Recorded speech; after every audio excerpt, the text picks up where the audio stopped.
Good morning, good-looking people, and you're good-looking because you're always looking, and of course, you are finding the good in everything and in everybody. Hope you're well. Hope you're having a great weekend. It is the month of Adar. It's the time of joy and happiness. So please, there's a lot more time here, a lot more energy. Tap into it. It's only good for all of us. Today is the 16th of Adar, and we're doing the Hayom for the 16th of Adar, Sheni. This is one of my favorite Hayom in the entire year. It has to do with the businessmen. It has to do with people that go out and they work every day and they have to earn, especially entrepreneurs, especially people that have their own businesses. Everybody has to earn, so everybody is in that category. However, the people that also need to go out and they're not sure what sale they're going to make that day or how it's all going to turn out, this is what this Hayom is all about. The Frierdiker Rebbe talked about what Emunah and Bitachon are. Emunah is somebody that has faith that it's all going to work out. Bitachon is that it's already here, the blessing is already here, but it's something on you that you have to tap into it, that you know it. It's, as we say, security, bitachon. It means for sure, you got it. And that's the attitude, is that we know that God is going to take care of us 1 billion percent. 1 billion percent. God does not leave us hanging. And that's what it's all about. And today's Hayom is saying that we need to have the attitude, the foresight, the emunah, the bitachon, the knowledge that everything is already here for us. God has already given it to us. We have to act and know that everything is already in our hand. We may not have it yet, but you need to know that God is going to handle it and take care of it. And we have to be happy and joyful, knowing as if everything is already in our hands. You have to know it's here already. And that's the attitude. You have to be good-looking people, looking for the good, knowing that we have all the blessings from Hashem. Let's read the Hayom inside, and then I'll share with you a small story from the Baal Shem Tov. It says, as one of his spiritual tasks, a businessman should arouse within himself the faith and the absolute trust that he who nourishes and sustains all flesh will grant him an ample living. He should be generally happy and glad at heart, as if the livelihood had already been placed before him. It's just tremendous. This is the ultimate challenge, because we all leave the house. We're in the battlefield every day. We're fighting to make things happen. The way this connects to the Parsha is we're talking about in Tzav about a person has to bring a carbon taida, a thankful offering for who?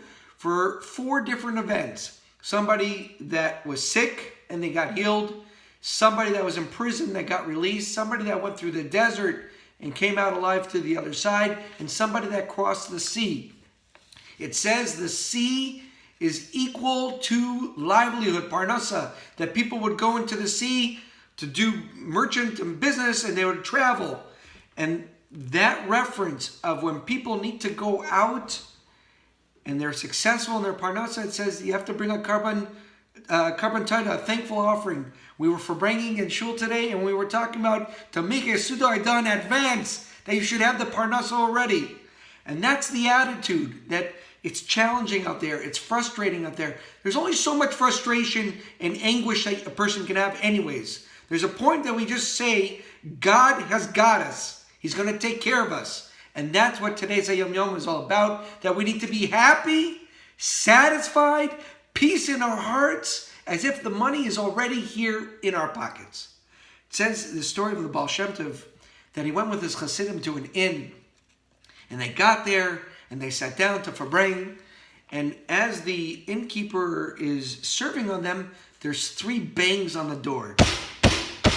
You like the bang? And the Baal Shem Tov asks him, what is that?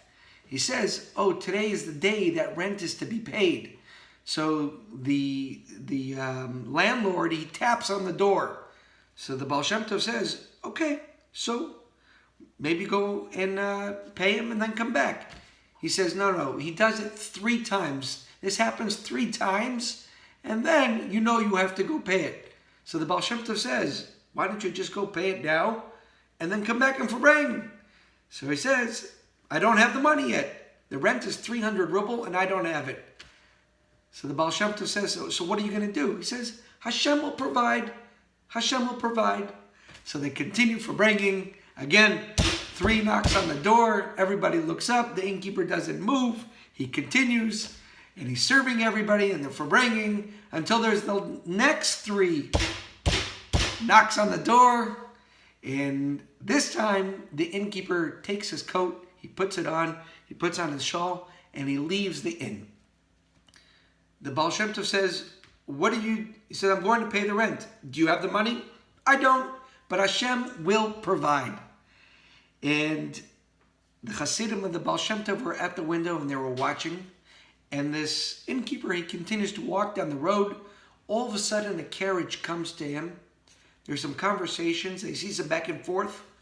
And the innkeeper throws up his hands and he continues to walk forward.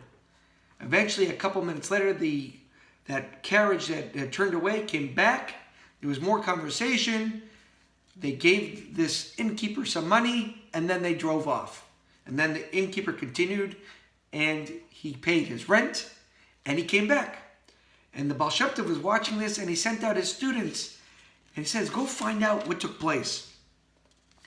And eventually they caught up with this carriage and the carriage said, look, we're contractors and we needed a certain amount of alcohol and liquor. And this innkeeper makes a very good liquor and we were willing to buy it from him. But we were negotiating over price and the innkeeper was adamant that they have to pay in advance. Being we couldn't come to an agreement, the innkeeper said he's late, he's got to go pay his rent, and he kept moving forward. And they left, and eventually they realized that he's a very trustworthy person, and he makes a very good product. So they came back, and eventually they agreed that he said I wouldn't take less than 300 ruble. They paid him the 300 ruble. They went on his way, and with this, he went ahead and paid his rent. And the Baal Shem Tov said, the innkeeper's faith and trust brought him blessing. Because he trusted in Hashem completely, God rewarded his faith. It's an incredible story, but this isn't a story from 300 years ago. This is a story that happens to us every single day, at the end of every month for the rent, or for the mortgage, or for the tuition, or for the credit cards, or whatever else that we have going on. That is all about our faith, our emunah, our bitachon, and we have to be happy. We have to do our part. We have to do our part. But we also have to know God has blessed us, God is going to take care of us, and we need to be happy as if the money is in our pocket today. It's a tremendous undertaking. It's a tremendous amount of emunah, but we're all capable of doing it, and we should all try to challenge ourselves to worry less, to be frustrated less. And I'm talking to myself as well. And with that, God will continue to bless us and reward us, because look in the back and look in the history. We're all still here. We've all made it. We're still going. So obviously, God is taking care of us. And with that, we should all bring a carbon taida. That means we should have a sudo Adar. We should always look for an opportunity to make a kiddush. Why not? Make a meal. Why not? Just to say thank you, Hashem. Thank you, Hashem, for everything that you do for us. Have a wonderful day, and we'll talk more tomorrow.